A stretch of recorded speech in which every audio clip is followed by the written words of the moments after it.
வணக்கம். ராஜராஜன் தர்பார் வரலாற்று துளிகள் 22 அக்டோபர் வரலாற்றில் இதே நாளில் நடந்த நிகழ்ச்சிகளை பற்றி என்னுடைய கருத்துக்கள்.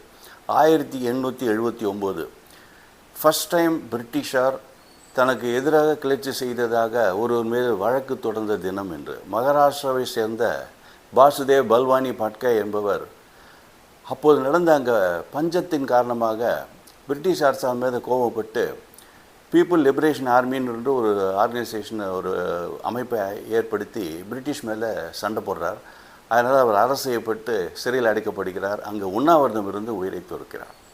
1879 அதே வருஷம் Thomas Alva Edison carbonized cotton ஃபிலமெண்ட்டை பயன்படுத்தி எலக்ட்ரிக் பல்பை முதல்ல கண்டுபிடிக்கிறார். அது ஒரு பெரிய புரட்சியை ஏற்படுத்தியது என்று சொல்லலாம். 1947 ஃபர்ஸ்ட் டைம் பாகிஸ்தான் காஷ்மீர் மேலே படையெடுத்து வந்த தினம். இதை பற்றி பிறகு விளக்குகிறேன்.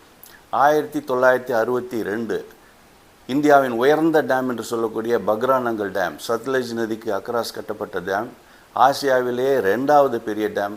அது நாட்டுக்கு அர்ப்பணிக்கப்பட்ட தினம் என்று. 1975 சோவியத் யூனியனுடைய வெனிரா 9 என்ற ஸ்பேஸ் கிராஃப்ட் முதல் தடவை வீனஸ் கிரகத்தில் இறங்கி அங்கேருந்து ஃபோட்டோ எடுத்து எர்த்துக்கு அனுப்பிச்ச தினம். முதல்ல இன்னொரு பிளானட்லேருந்து நம்மளுக்கு ஃபோட்டோஸ் வந்த தினம் அது.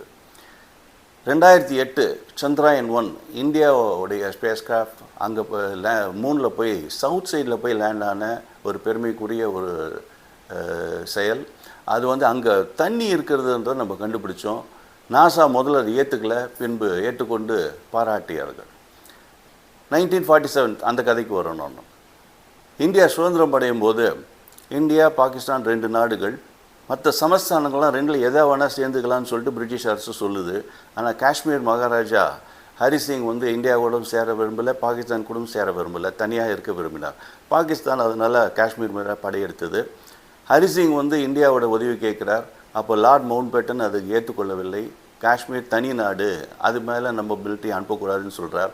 அப்போது நேரு வல்லபாய் பட்டேலை அங்கே காஷ்மீருக்கு அனுப்பி ஹரிசிங் கிட்ட பேசி இந்தியாவோட இணைப்பதற்கு ஒரு ஒப்பந்தம் ஏற்படுத்துகிறார். அதன்படி இந்தியாவோட சீக் ரெஜிமெண்ட் ஃபர்ஸ்ட் ரெஜிமெண்ட் அங்கே அனுப்பி பாகிஸ்தான் கூட சண்டை தோக்கப்பட்ட தினம் என்று. இவங்க 2 பேரும் பிரியும் போது ஃப்ரெண்ட்ஸாக தான் பிரிஞ்சாங்க, இந்தியா சோல்ஜர்ஸும் பாகிஸ்தான் சோல்ஜர்ஸும்.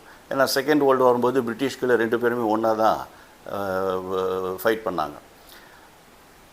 சுதந்திரம் அடையும் போது அவங்க 2 பேரும் கை குலுக்கி கொண்டு அடுத்த சம்மர் காஷ்மீரோட வின்டர் ஸ்போர்ட்ஸில் நம்ம மீட் பண்ணுவோம்னு சொல்லிட்டு பிரிகிறாங்க. ஆனால் அடுத்த வின்டரில் அவங்க 2 பேரும் போர்க்களத்தில் தான் சந்தித்தார்கள்.